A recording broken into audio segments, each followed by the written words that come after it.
Inson tanasi dunyodagi eng qimmatbaho mexanizm. Ammo ba'zilar uchun u shunchaki ehtiyot qismlar to'plami. Har yili dunyoda 10 mingdan ortiq noqonuniy transplantatsiya operatsiyalari o'tkaziladi.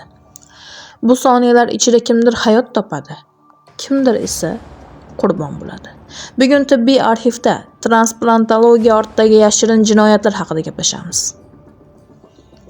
Xo'sh, noqonuniy zanjir qanday ishlaydi?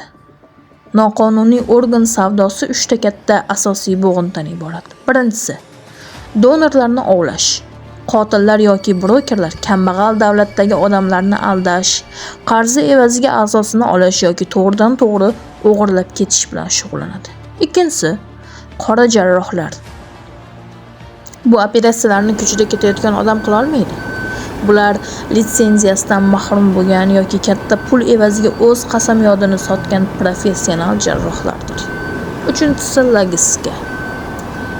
Organ tanadan ajratib olingach, uni saqlash va tashish uchun sanoqli soatlar bor. Dahshatli fakt shundaki, organlarning yashash muddati bor. Noqonuniy savdoda vaqt eng katta dushman.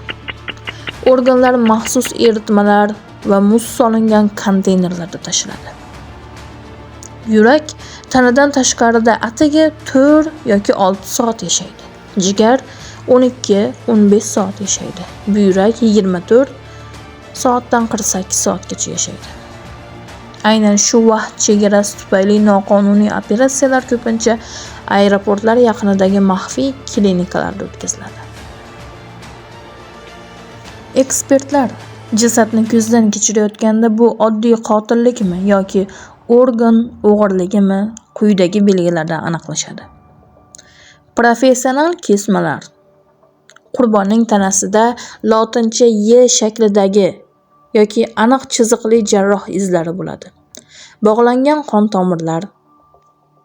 Oddiy qotil tomirlarni kesib tashlaydi, jarroh esa ularni qayta ulash uchun maxsus qisqichlar yoki iplar bilan bog'lab qo'yadi.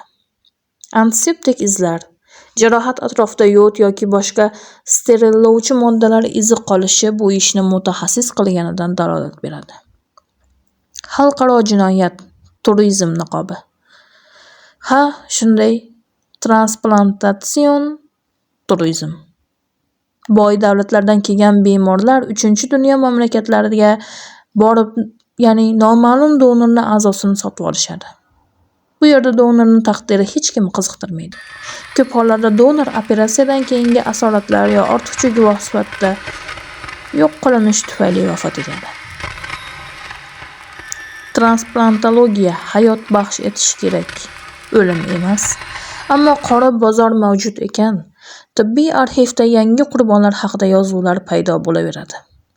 Arxiv yopildi, lekin sirlar tugamadi. Navbatdagi dahshatli haqiqatlarni o'tkazib yubormaslik uchun obuna bo'ling. Esingizda bo'lsin, adolat hatto skalpel ostida ham haqiqatni qidiradi. Ko'rishguncha, sizlar bilan Ra'noxon.